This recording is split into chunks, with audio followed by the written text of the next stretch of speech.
नरभक्षी राक्षसी की एक कहानी भगवान बुद्ध के समय की है। भगवान बुद्ध ने हजारों हजारों लोगों के जीवन को अपने विचारों और प्रेम में बदला। एक बार पता चला कि पटना के राजगिरी नगर में त्राही त्राही मची हुई है। राजगीर जाकर उन्हें पता किया, शहर सूना पड़ा है।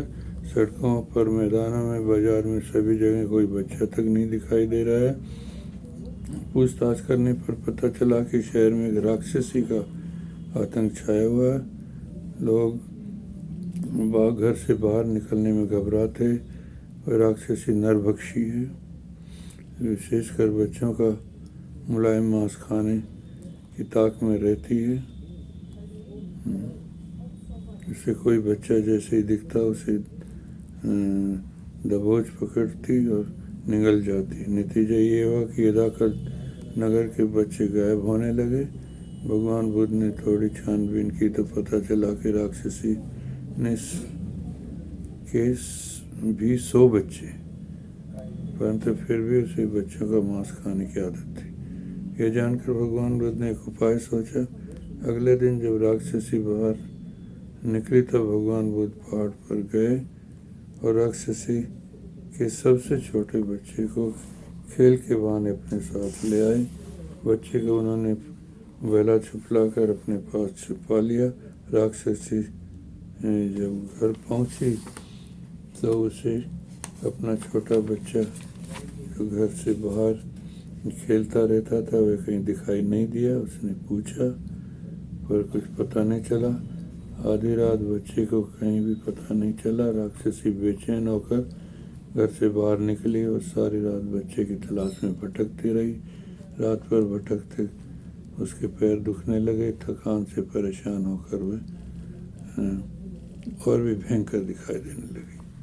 शायद बच्चा अब तक वापस आ गया हो, ये सोचकर वह लौटी, लेकिन बच्चा वापस नहीं आया था। उधर दिन निकलते ही उसे शहर जाने से भी संकोच हो रहा था, किंतु फिर भी वह घर नहीं बैठ सकी। छुपते छुपाते खेत होते हुए सड़क के पास एक ऊंचे पेड़ पर छुपकर बैठ गई, जहाँ से दूर दूर तक वह आते हुए लोगों को देख सके। तभी उसे भगवान बुद्ध रास्ते में आते दिखाई दिए। उसे आशा बंधी। उसने सुना रखा था कि बुद्ध तो अंतर्यामी है और जो लोगों की मदद सदैव के लिए तैयार रहते हैं। जैसे ही बुद्ध पास आए, पेड़ के नीचे आई और पैरों में गिर गई। क्या बात है, तुम कौन हो? भगवान ने पाँव उठाते हुए मधुर वाणी से पूछा। महात्मा, आप सर्वज्ञानी, बताइए मेरा बच्चा कहाँ गुम हो गया? मैं उनके बिना जीवित नहीं रह सकती। गिड़गिड़ाते ही उसने अपनी पूरी आप बीती भगवान बुद्ध को कह सुनाई। भगवान ने सहज भाव से उसे शांत होते कहा, तुम एक बच्चे की चिंता छोड़ दो और घर वापस जाओ। बाकी 99 बच्चे तुम्हारी सह देख रहे होंगे। तुम घर जाकर उनका ध्यान रखो। तुम्हारा खोया हुआ बच्चा जीवित होगा तो तुम्हें कभी ना कभी मिल ही जाएगा। ऐसा मत कहिए, मैं अपने सबसे छोटे बच्चे के बिना जीवित नहीं रह सकती। घर जाने के बाद ये दूर रही, जब तक वह मुझे मिल नहीं जाए मैं यहीं पेड़ के नीचे उसका इंतज़ार करूँगी। रात को उसे फिर ढूंढने निकल पड़ी। मुझे मेरे बच्चे के बारे में कुछ तो बताइए, मेरी आपसे प्रार्थना है। बुद्ध ने शांत भाव से कहा, तुम्हें 2 दिन अपना बच्चा नहीं मिला तो तुम कितनी पागल हो गई हो? क्या तुमने सोचा कि उन माता पिता की क्या हालत होगी जिनके बच्चे कई कई दिनों से घर वापस नहीं लौटे? और वे लौट भी कैसे सकते थे? उन्हें तो तुम अपना भोजन बना लेती हो। इसका मेरे बच्चों के ने मिलने से क्या ताल्लुक़ है? क्यों नहीं है?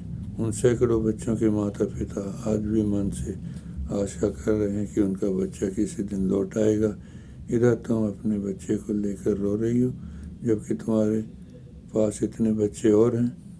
उनका सोचो जिनका किसी इकलौती संतान को तुम खा डाला है। बुद्ध के शब्दों को सुनकर वह की बक्की रह गई। अपने स्वाद के लिए वह कितने घर बर्बाद कर चुकी है। तत्पश्चात से उसका मन भर गया। उससे पहले ही वह कुछ कहे बुद्ध बोलते, तुम क्या कर रही हो? इस बात का एहसास दिलाने के लिए मैं ही तुम्हें बच्चे को अपने पास ले आया था। तुम अपने बच्चे को ले जा सकती हो। उन्होंने बच्चे को बुलाया। बच्चा खेलता हुआ बुद्ध के पास आकर खड़ा हो गया। राक्षसी ने झपट कर बच्चे को अपने बाहों में भर लिया। उस दिन के बाद उसने कभी किसी के बच्चे को नहीं खाया। आपका मंगल हो, आपका भला हो। ये कहानी है बुद्ध के काल की नरभक्षी राक्षसी की। आपका मंगल हो। आपका धर्म मित्र डॉक्टर लाल सिंह। हाँ भाई,